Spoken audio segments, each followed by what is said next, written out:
Bonjour, bonjour à tous. Aujourd'hui, on va détailler le cours, donc le premier cours d'anatomie, donc qui s'intitule Les bases de la connaissance de l'anatomie. Donc déjà, on va commencer, on regarde le plan rapidement. On voit que c'est un cours qui est assez court, il fait 13 pages. Ok, c'est beaucoup de descriptions, beaucoup de choses à apprendre. Il n'y a pas de choses galères à comprendre, très poussées, des choses anatomiquement, enfin, où il faut repérer, des choses comme ça, c'est pas très poussé à ce sujet-là. Donc c'est un cours qui est assez simple. Enfin, comparé aux autres cours, hein, il n'est pas facile, mais comparé aux autres cours. Donc déjà, on va commencer par introduire qu'est-ce que l'anatomie. Ok, donc l'anatomie, c'est l'étude des structures normales du corps. Ok, donc on se base sur la dissection pour comprendre comment tout est fait. Donc la dissection, c'est quand on va prendre un cadavre et on va l'ouvrir pour voir comment et qu'est-ce qu'il y a à l'intérieur. Ok, mais attention, dans tous ces chapitres, en tout cas de première année, on ne va pas parler de maladie. Ok, ça va être l'anatomie pathologique. Ici, on va être dans l'intérêt physiologique, donc ça va être quand tout est normal, euh, entre guillemets, quoi. Ici, on va parler en tout cas des corps en bonne santé. Donc, on va voir qu'il y a différents types d'anatomie. Donc, il y a 5 types d'anatomie. Ok? Non, il n'y a pas 5 types d'anatomie, pardon. C'est autre chose. Donc, il y a différents types d'anatomie. Déjà, il y a l'anatomie macroscopique. Donc, il y a la différence entre macro et microscopique. Qu'est-ce que c'est? Macroscopique, c'est ce qu'on peut voir à l'œil nu. Ok? Comme par exemple, si je vous dis un cœur, un os, ça se voit à l'œil nu, c'est macroscopique. Qu'est-ce qui est microscopique? Microscopique, c'est ce qu'on ne voit pas à l'œil nu, c'est ce qu'on voit au microscope. Ok? Comme par exemple une cellule. Ok? Toutes ces choses-là. Un noyau. Ok? Ok. Maintenant, là, donc vous retenez bien macroscopique, ce qu'on voit à l'œil nu, et anatomie microscopique, ce qu'on ne voit pas à l'œil nu, ce qu'il va falloir prendre un microscope. À présent, l'anatomie descriptive. Donc, qu'est-ce qu'on va faire? Si on s'appelle descriptive, eh ben, on va décrire un organe avec sa taille, ses dimensions, sa forme, son orientation, s'il est orienté en haut, en bas, dehors, dedans, son poids, sa couleur. On va le décrire. Ok? Voilà. Maintenant, on va faire l'anatomie topographique ou régionale. Ok? Donc, c'est des synonymes. Là, on va étudier les relations entre un organe et les organes d'une même région. Ok, par exemple, comment le cœur il est placé par rapport au poumon. Donc on sait que le cœur il est au centre de la cavité, au centre du thorax, orienté en bas, en avant et à gauche. Ok, souvent on pense que le cœur il est à gauche alors que non, il est au centre du thorax, mais il est juste orienté en bas, en avant et à gauche. Et les poumons sont latérales par rapport au cœur. Les poumons sont disposés sur les côtés du cœur. Donc on a le cœur au milieu, à droite on a un poumon et à gauche on a un autre poumon. Ok? Donc comment on va étudier donc l'anatomie, les projections sur les autres organes, sur l'organe de référence, etc. Maintenant on va faire l'anatomie générale. Ok, donc c'est juste les lois anatomiques de l'organisation anatomique, donc comment notre corps il est constitué, comment il s'organise. L'anatomie radiologique, donc quand on entend radiologique, on pense à radio, donc forcément on va décrire les différentes images qu'on va obtenir grâce à des radios, des IRM, des scanners. Ok, lorsqu'on parle de techniques d'exploration assimilable, c'est les IRM, les scanners, tout ça. Ok, et on va décrire. L'anatomie chirurgicale, donc en fait, il faut toujours voir le mot, il ne faut pas apprendre par cœur bêtement. Enfin, s'il y a écrit le mot chirurgical, et ben du coup, ça, on parle de chirurgie. Ok, donc ça va être essentiel pour les médecins spécialisés en chirurgie, donc les chirurgiens. Donc, qu'est-ce qu'il va falloir couper pour guérir la pathologie? Qu'est-ce qu'il va falloir ne pas couper? Ok, qu'est-ce qu'il va falloir éviter? Comment savoir quoi faire si une veine pète? Si par exemple une aorte, elle explose, ça fait un anévrisme, qu'est-ce qu'il faut faire? Toutes ces techniques-là, c'est des techniques de chirurgie, tout simplement. Ok, l'anatomie fonctionnelle, il y a le mot fonction. Donc, quelle est la fonction de l'organe? Comment l'organe il bouge? Comment l'organe il fonctionne? Par exemple, le cœur, il bat et il pulse le sang. Ok, c'est un exemple. L'anatomie de surface, donc c'est tout ce qui va être palpation, relief du corps. Ok, donc ça va être tout, par exemple les muscles qu'on voit sous la peau. Souvent on pense à des bodybuilders, on va pouvoir distinguer bien leur grand droit abdominal, on va pouvoir bien distinguer leur quadriceps, toutes ces choses-là. Donc ça va être la palpation au niveau des os. Dans vos cours de thoracique, on vous dit notamment que par exemple l'os de la scapula ou l'os de la clavicule sont des os qui sont palpables. Ok? Donc, palper, ça veut dire toucher. C'est-à-dire que quand on se touche et on touche le patient, on pourra voir justement et sentir l'os, le nerf parfois, le ligament, toutes ces choses-là. Ok? L'organogénèse, donc dans organogénèse, il y a le mot organe et génèse, ça veut dire générer. Donc on va prendre en compte comment les organes vont se générer, comment les organes vont se développer, se créer, donc pendant la vie fœtale. Ok? On parle ici des 2 premiers mois de la vie intra-utérine, donc dans l'utérus, donc quand le bébé il est dans le ventre de la maman, et l'étude du fœtus, ça s'appelle la fœtologie. Donc qui dit fœtus dit fœtologie. Ok? Et on parle du fœtus du 3e mois à la naissance. Ok? Donc on parle d'embryon des 2 premiers mois, donc les 2 premiers mois de la vie intra-utérine, et de fœtus à partir du 3e mois jusqu'à que le bébé il naisse. Ok? La tératologie, les tératologies, c'est l'étude des anomalies, des malformations, des monstruosités congénitales. Donc toutes les déformations, les choses, les choses pathologiques cette fois-ci. Ok? Donc on est dans l'anomalie et la malformation. L'anatomie comparée, donc s'il y a le mot comparé, qu'est-ce qu'on va faire? On va comparer. Hein, c'est bête, mais ça tombe, mais ça serait bête de faire une faute dessus. Donc on va comparer l'anatomie humaine avec celle, par exemple, des animaux. Ok? Voilà. Avec celle, par exemple, des animaux, des individus au cours des âges. Et voilà. Et l'anatomie anthropologique, ça va être justement d'étudier les variations entre les individus et les différentes races. Ok? Donc ne pas confondre anatomie comparée et anatomie anthropologique. Ok? Donc anatomie comparée, c'est l'anatomie normale comparée au règne animal.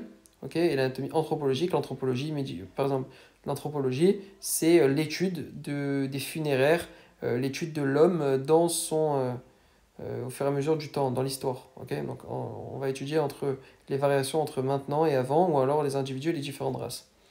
Ok? À présent, on va voir l'organisation générale du corps humain, donc comment le corps est disposé.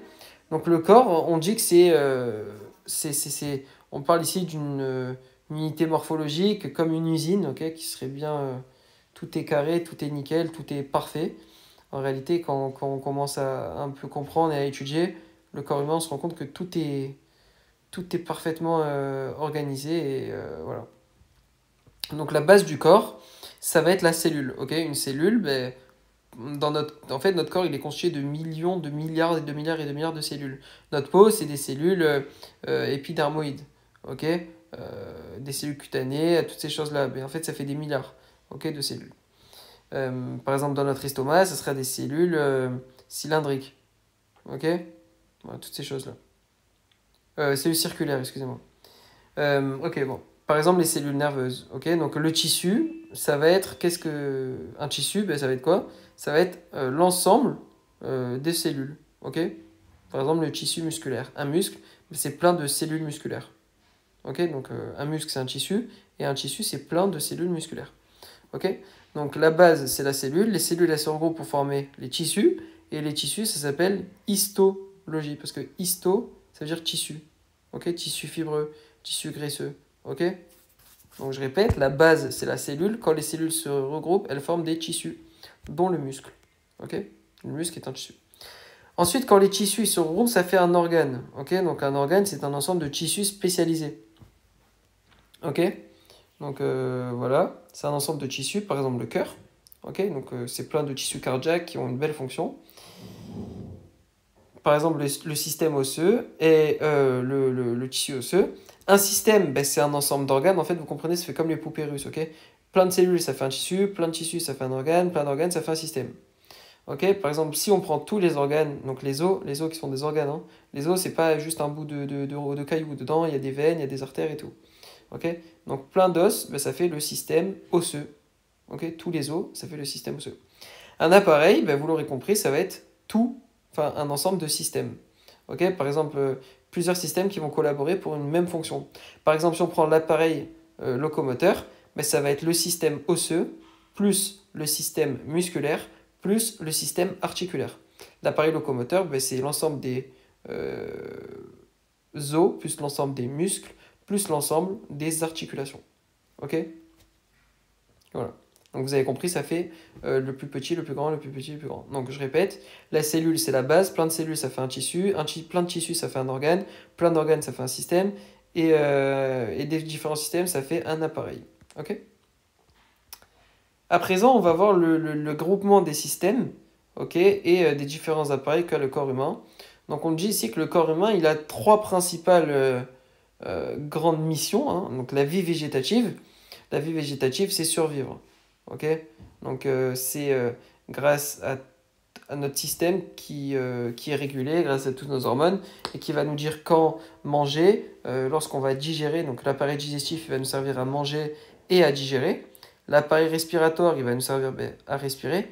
L'appareil circulatoire, mais il va servir à faire circuler, transporter le sang. L'appareil urinaire, à uriner, donc à éliminer les déchets. Le système nerveux autonome et endocrinien, et ça va justement piloter tout ça. Donc ça va envoyer des hormones. L'hormone de la faim, c'est quand on va avoir faim. L'hormone d'uriner, genre ça va nous envoyer des contractions, ça va activer certains nerfs qui vont nous dire que là, eh ben, on a envie d'aller aux toilettes. Toutes ces choses-là, c'est contrôlé en amont par le système nerveux, ok, autonome. Et l'appareil endocrinien, donc c'est un autre cours de votre année. Ok, donc la vie végétative, ben, c'est les phénomènes qui sont indispensables à la vie. Si on ne respire pas, si on n'urine pas, si on ne fait pas toutes ces choses-là, ben, on ne peut pas vivre. Ok. Deuxième chose très importante, c'est la vie de relation. La vie de relation, c'est comment interagir avec le monde. L'appareil locomoteur, il va nous servir à bouger. Ok, l'appareil locomoteur, je rappelle, c'est l'ensemble des muscles, des os et des articulations. Grâce aux muscles, aux os et aux articulations, on peut bouger, on peut parler, on peut sauter, on peut courir, on peut escalader, on peut porter, on peut manger, on peut tout faire. Ok. Le système nerveux est sensoriel. Nerveux, il va pouvoir nous permettre de toucher, de sentir surtout, d'entendre, et sensoriel, enfin d'entendre, de voir, de toucher, de réfléchir, de répondre, toutes ces choses-là en réalité. Ok. Donc grâce au système nerveux et sensoriel. Et l'appareil de la phonation, il va nous pouvoir permettre phone, mégaphone, microphone, de parler du coup. Ok. Troisième chose super importante, ça va être la reproduction. La reproduction, on va avoir les appareils génitaux qui vont nous servir à faire des bébés. Hein. L'appareil tégumentaire, donc les téguments, qu'est-ce que c'est? C'est la peau, les ongles, les poils. Donc ça va être toute notre armure naturelle. Donc tout ce qui va envelopper justement et qui va nous protéger des toxines, du froid, de tout le monde extérieur. Ok, donc je répète, les téguments, le mot tégument, il veut dire la peau, les ongles et les poils. Ok. Et après, on va avoir les organes sensoriels, donc notamment le nez pour l'odorat. Okay, donc l'odeur, le nez, avec le nez on sent, il y a une odeur, odorat. La peau pour le toucher, la langue pour le goût, les oreilles pour l'audition, ok, audition c'est les oreilles au cas où, et l'œil pour la vision, donc pour bien voir. À présent, on va commencer, bon, téguments et organes sensoriels, ils sont là, hein. Ok, je viens de vous les expliquer. La description anatomique, donc pour se comprendre en réalité, les anatomistes, ils vont utiliser un langage qui va être très précis. Ok. Ça va pas être comme nous quand on parle. Ok. Donc les personnes normales, enfin normales, vous avez compris, les personnes qui ne connaissent pas les cours d'anatomie, donc toutes les autres personnes, quoi.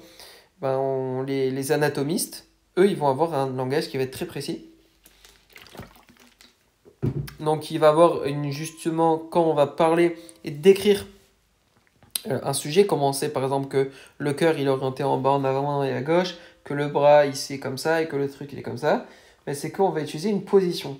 C'est-à-dire qu'on va décrire, on va dessiner quelqu'un qui va nous servir de référence. Ok, grâce à lui, on va tout décrire. Toute l'anatomie va partir d'une position. Ok, donc quand vous allez faire des cours d'anatomie et tout, toujours dans vos planches, dans vos descriptions, ça sera toujours dans cette position que le sujet, votre futur patient, se tiendra. Enfin, il va falloir l'imaginer en tout cas comme ça. Donc cette position de référence, elle s'appelle la position conventionnelle. Et il va falloir imaginer quelqu'un qui est debout, ok, les bras le long du corps, les paumes de main vers l'avant, ok, donc les paumes de main vers l'avant, ça veut dire que la main genre, où on attrape, ça regarde dans la même direction que vos yeux. ok? Donc la paume de main vers l'avant, comme un soldat en fait, ok? Qui est comme ça, qui bouge pas, donc debout, les bras le long du corps et les paumes de main vers l'avant. Et on va retenir différents plans de référence. Et on précise aussi les pieds joints et parallèles, donc joints, donc les pieds qui se collent, parallèles, donc qui sont parallèles et qui regardent en face, et le regard fixé sur l'horizon, voilà. Et à partir d'ici, on va pouvoir décrire une vue antérieure, donc avec le thorax, les abdos, les pectoraux, les quadriceps, une vue postérieure avec le dos, le grand dorsal, donc en gros tout le dos, les arrières des jambes, profil de droite ou gauche, supérieur, inférieur, et à partir de là, on va pouvoir définir tous les organes, et tous les os, et toutes les veines et tout. Donc on va pouvoir retenir différents plans de référence. Donc voilà, donc la position anatomique de référence, elle est comme ça, hein. Le mec, on voit bien qu'il est droit, les mains orientées vers le devant, ok? Toutes ces choses-là, les paumes de main orientées vers le devant.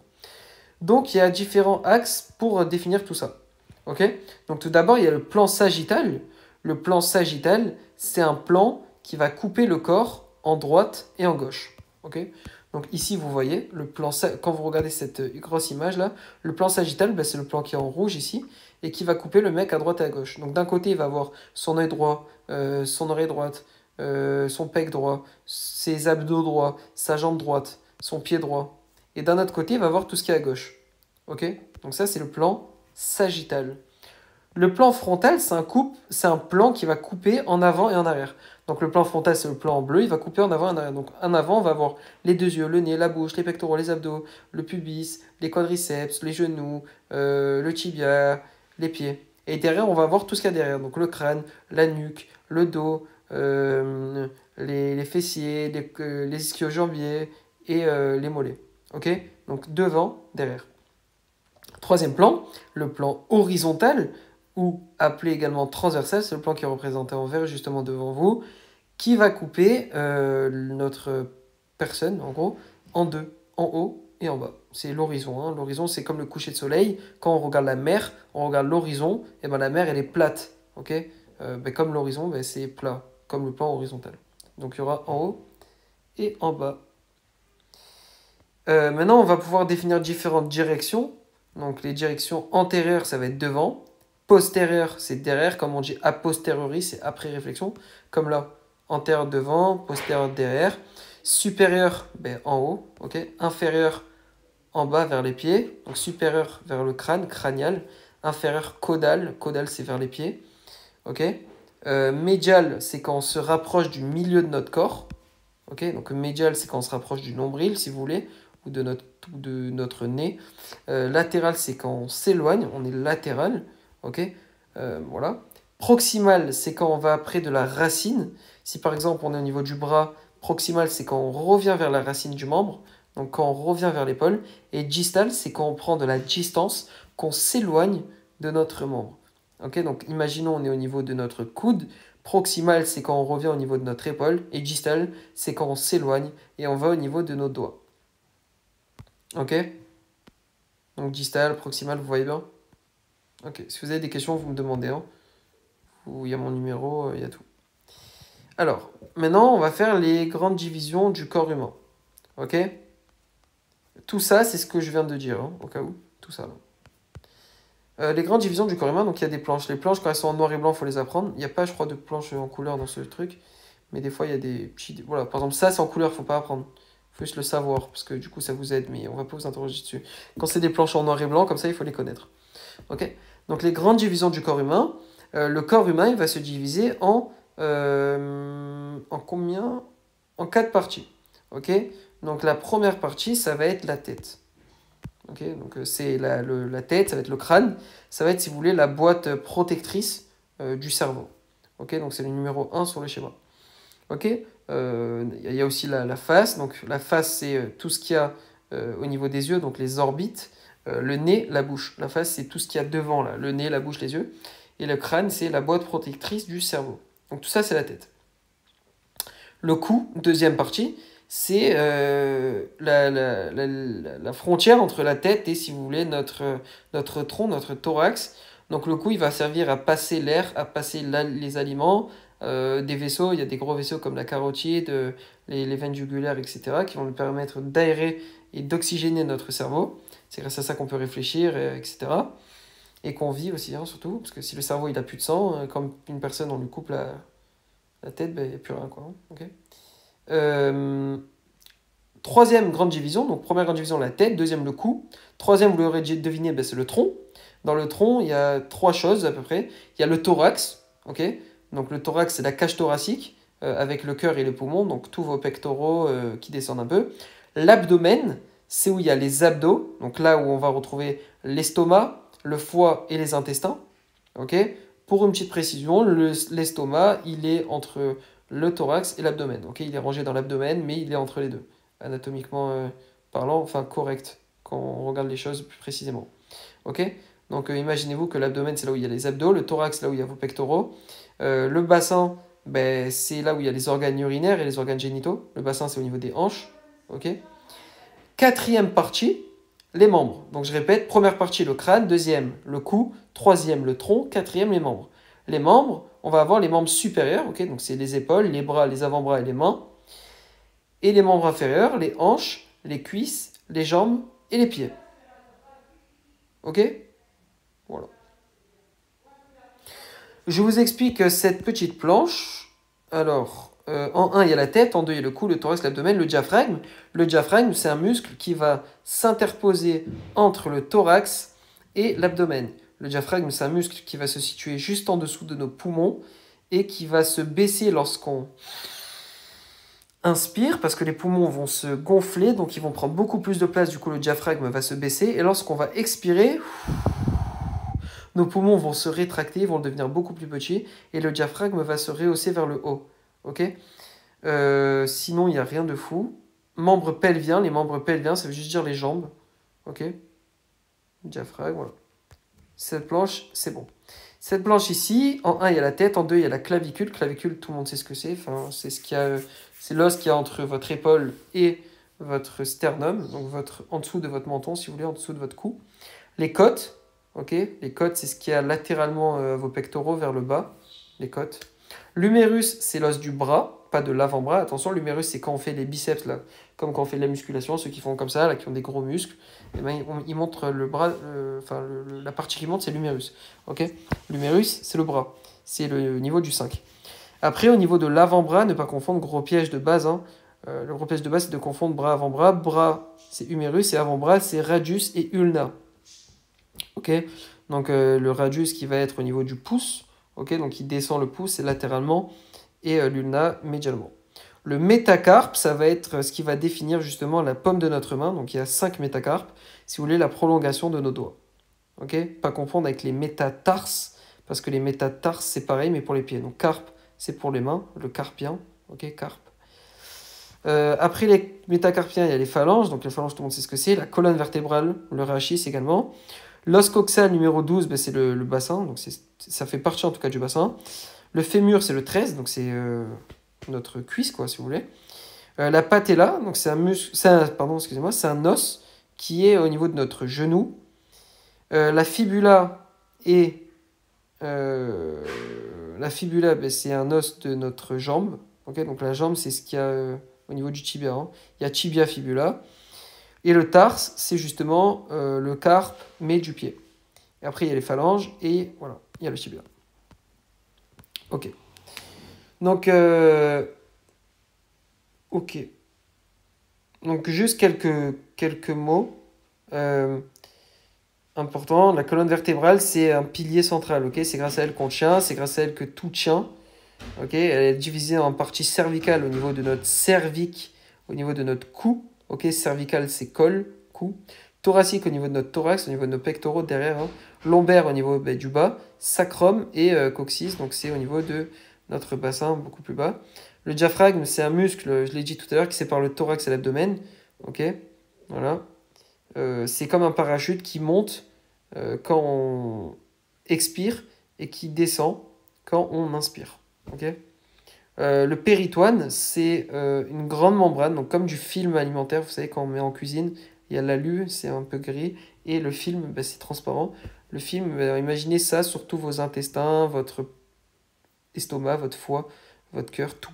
Okay, c'est une membrane qui va protéger des bactéries, des éléments extérieurs, qui va tout protéger. Okay, c'est comme une maman, si vous voulez, qui va protéger tous les organes digestif.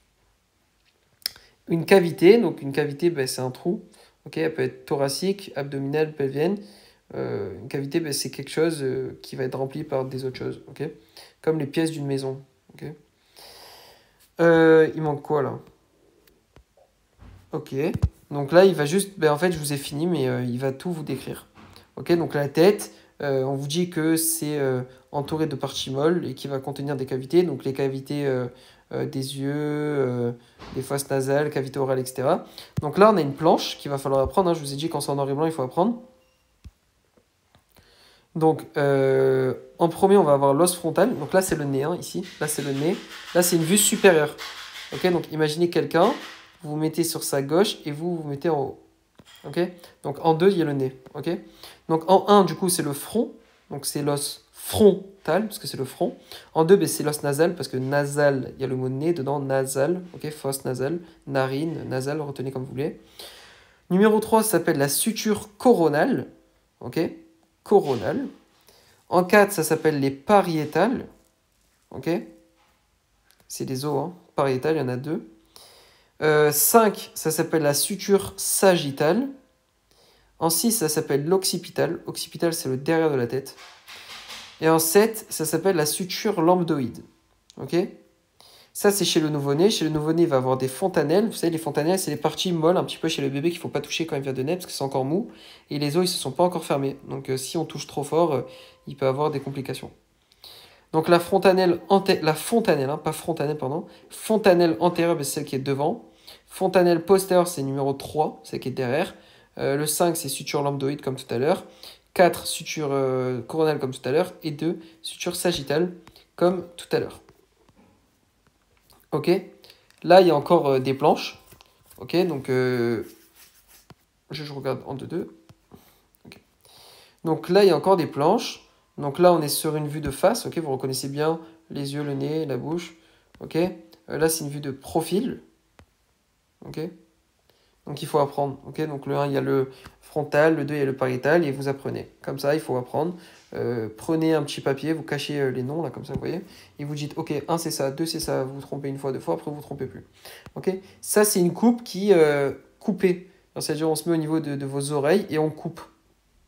Ok, d'une oreille à l'autre. On coupe en frontal. Ok, voilà, comme ça, là, on coupe.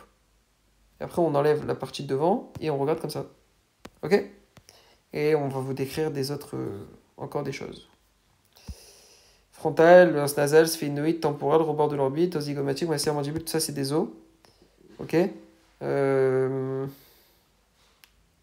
Ok. Émé acoustique externe, bah, c'est juste le trou de l'oreille. Ok, bah, tout ça c'est des os, c'est à vous de l'apprendre. Ok. Septum nasal, bah, c'est si vous voulez le bout de votre nez, quoi. Ok. C'est la cloison. Et après il y a des os. Et ça c'est encore une vue. Et au moins vous retenez que le neurocrâne, bah, c'est là où il y a tout le cerveau. Et le splanchocrâne, splanchocrâne, bah, c'est le plancher, c'est en dessous. Ok. Donc, le neurocrâne, c'est la boîte crânienne, quoi, si on veut. Donc le cou, ben, je l'ai dit ce que c'était, ça permettait de faire passer l'axe aérodigestif, les gros vaisseaux, avec les vaisseaux carotidiens, les vaisseaux jugulaires, etc. Et la partie postérieure du cou, ben, ça s'appelle la nuque. Le tronc, ben, c'est des parois ostéomusculaires. Pourquoi ostéomusculaires? Parce que ostéo, ben, il y a des os. Pensez à un ostéo ça craque les os, et musculaire parce qu'il y a des muscles. Ça limite une cavité en 2 parties, donc le diaphragme et la cavité thoracique et la cavité abdominale. Ok. La cavité thoracique, c'est le thorax. Okay, donc là, je vous décris la planche. Il y a la colonne vertébrale cervicale au niveau du cou, thoracique au niveau du thorax. Donc c'est voilà. Lombaire, c'est beaucoup plus bas. Sacrum, et après il y a le coccyx. Ok. La plèvre, on vous dit que c'est une membrane séreuse qui est formée de 2 feuillets. Donc un viscéral et un pariétal qui est au-dessus. Ok. Et entre les deux, il y a une ligne de réflexion qui va limiter une cavité qui est normalement virtuelle. Ok, elle est virtuelle, ça veut dire qu'en gros, elle est tellement petite qu'on considère qu'elle n'est pas réelle, elle est virtuelle. Et après, il y a les différentes membranes séreuses, donc c'est des différentes membranes de péritoine dans le corps, qui vont être la plèvre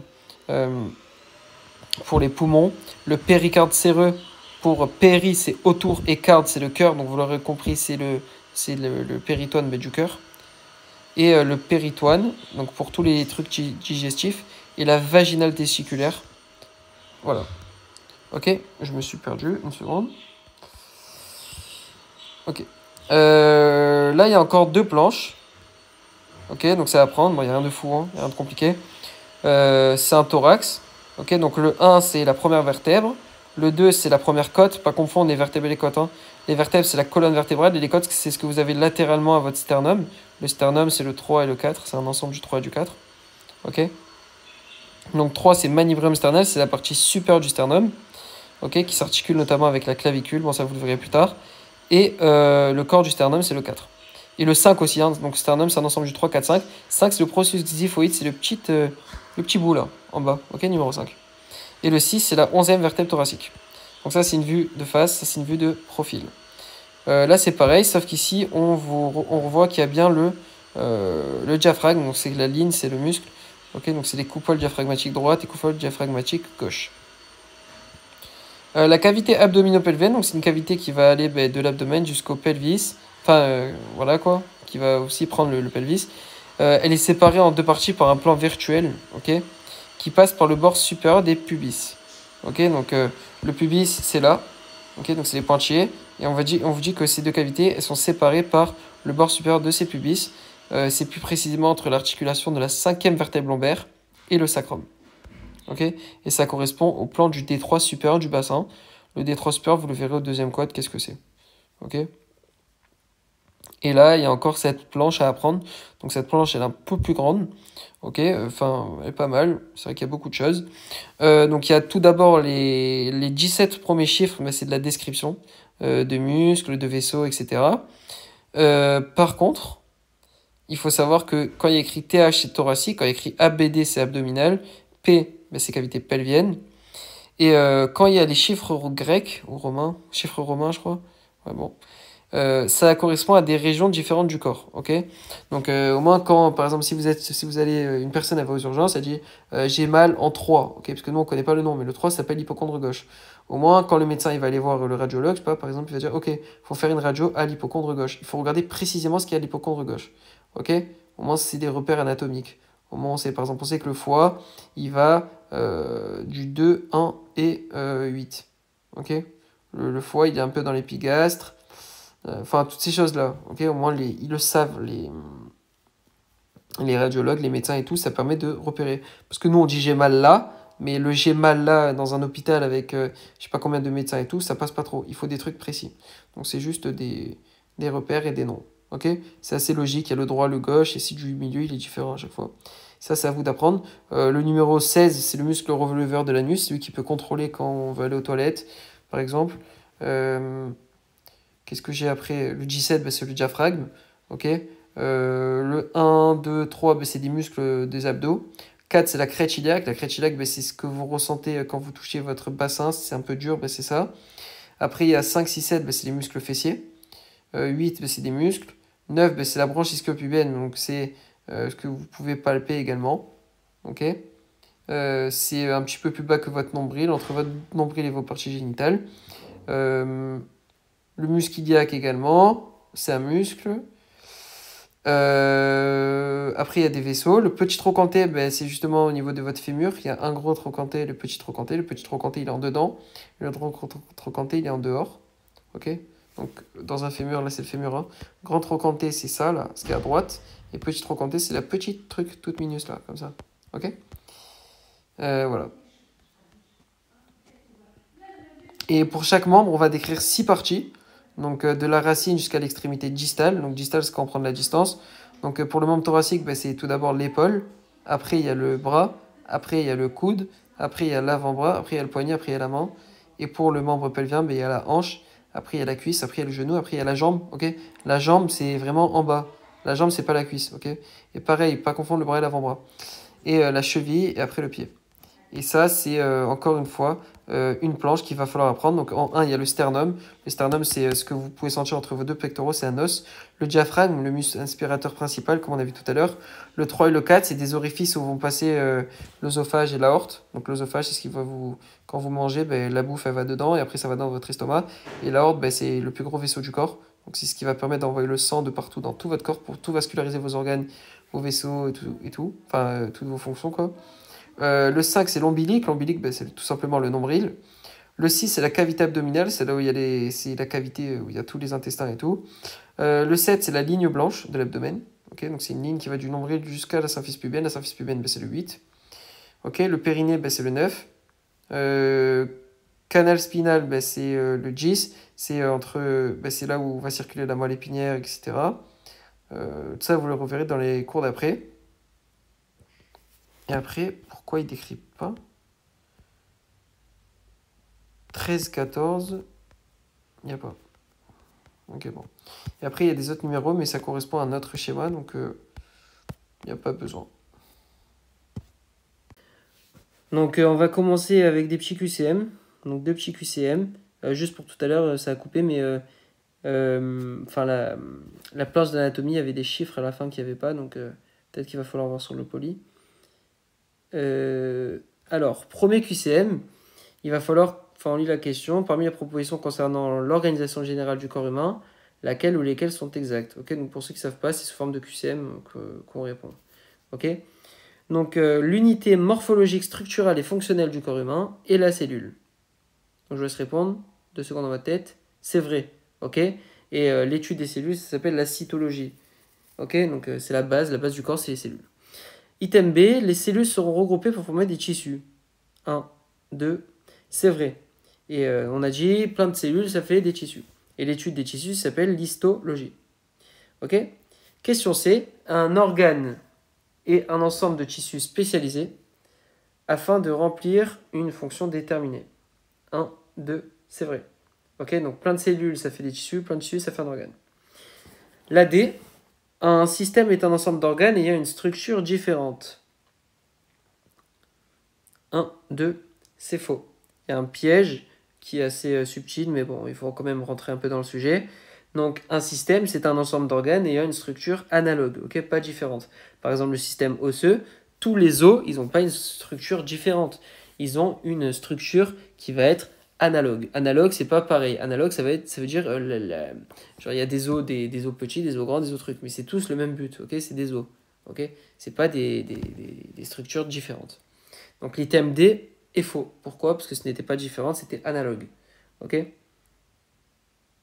Retenez que système, c'est une structure, c'est que des trucs analogues. Ok ? Donc système, c'est analogue. Système, c'est analogue. Répétez dans vos têtes. Système, c'est analogue. La E, un appareil est un ensemble de systèmes regroupés à la vue d'une même fonction. Au vu, j'écris ça. Oui, en vue, c'est en vue, hein, pas au vu. D'une même fonction. Répondez. Et oui, c'est juste. Comme par exemple l'appareil locomoteur, il y a tous les muscles, tous les organes, tous les trucs qui vont être regroupés pour faire la même fonction. QCM numéro 2, parmi les propositions concernant l'organisation générale du corps humain, laquelle ou lesquelles sont exactes ? Donc je laisse répondre un petit peu dans votre tête. L'anatomie macroscopique est la description des événements visibles à l'œil nu. Éléments visibles à l'œil nu, c'est vrai. Macroscopique, c'est visible à l'œil nu. Microscopique, il faut prendre un microscope, donc c'est pas visible à l'œil nu. Question B, l'anatomie comparée, étudier l'anatomie du règne animal et les transformations au cours du temps. 1, 2, c'est vrai. Ok, c'est la définition du cours que je l'ai dit tout à l'heure. Item C, l'anatomie descriptive décrit les rapports entre les différents organes d'une même région anatomique. 1, 2, c'est faux. Pourquoi ? Parce que l'anatomie descriptive, elle n'étudie pas les rapports. L'anatomie descriptive, qu'est-ce qu'elle fait ? Elle décrit la couleur, la forme, la taille, l'orientation. Ça va être l'anatomie régionale ou topographique qui va comparer, qui va étudier les rapports. Ok ? Question D, l'anatomie fonctionnelle s'applique à connaître les modifications d'un organe ou d'un groupe d'organes lors de leur fonction. 1, 2, c'est vrai. Si on parle d'anatomie fonctionnelle, c'est comment ils vont fonctionner, donc on parle de leur fonction. Item E, l'anatomie de surface est la base de l'approche clinique de la palpation. 1, 2, c'est vrai. On l'appelle aussi l'anatomie morphologique.